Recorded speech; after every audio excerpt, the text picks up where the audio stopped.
After the outbreak of World War II, the United States closely monitored the war situation and actively developed new armored weapons, especially tank destroyers.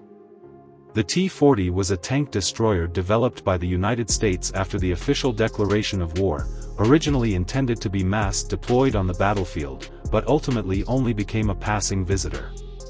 Before World War II, the United States never stopped the development of armored weapons, but being isolated in North America, the United States lacked exchanges with the advanced level in Europe, and was significantly behind in both design concepts and technology. After carefully analyzing the reports of European observers, the U.S. industrial machine went into action, and various designs for armored weapons emerged one after another like mushrooms. At that time, the construction concept of the U.S. armored forces focused on the concentrated use of tanks to break through enemy lines, with the anti-tank task mainly assigned to specialized tank destroyers. Therefore, the development of excellent tank destroyers became a key project. In 1941, the United States already had the M3 medium tank, which had good carrying capacity and protection, suitable for modification. The United States did indeed use it to modify tank destroyers and self-propelled artillery. Before that, the United States had installed a 76.2 mm gun on the M3 half-track, creating a makeshift self-propelled anti-tank gun. This temporary makeshift equipment played a role in the North African region, capable of dealing with early tanks with less thick armor. However, the drawback was obvious, that is, the armor protection was too weak, and the vehicle was too conspicuous on the battlefield. Soon, designers installed a 76.2 mm gun on the basis of the M3 medium tank, creating an experimental tank destroyer T-24.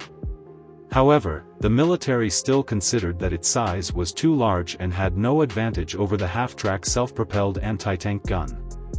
After the Pearl Harbor incident, designers installed the M1918 76.2 mm anti-aircraft gun on the chassis of the M3 medium tank, creating the T-40 tank destroyer. The T-40 directly used the chassis of the M3 medium tank, removed the main gun and superstructure on the front right of the hull, and installed the gun on the front of the open-top fighting compartment.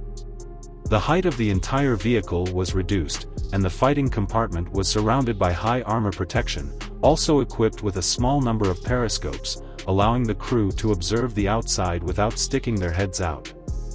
This structure was considered a standard design during World War II, and in testing, the T-40 performed well in terms of mobility and reliability.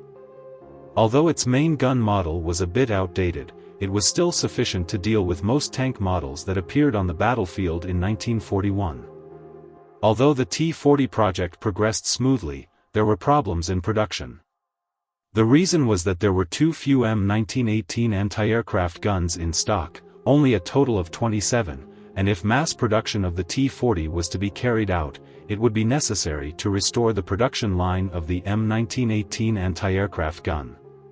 For the United States at that time, what they needed was to maximize the use of existing production resources. Even if they were to open new production lines, they would be used for mass production of new weapons and equipment. It was not worth investing energy in an old-fashioned artillery. In addition, at that time, the tank destroyers with rotating turrets made progress, and they had more development potential, with the space to install more powerful anti-tank guns. Therefore, the T-40 did not make it to the battlefield, and it didn't even qualify as a technological reserve. As a temporary modified self-propelled anti-tank weapon, the T-40 could be considered a success. It was basically built using existing resources, and its combat capabilities were not inferior to other equipment of the same period. It was similar to the Marder tank destroyer, and it can even be said that the Allies needed it on the North African battlefield. Of course, the termination of the T-40 project was not a bad thing. After all, it conflicted with the existing production system, and the equipment needed by the military must be forward-looking, considering not only current needs, but also future needs.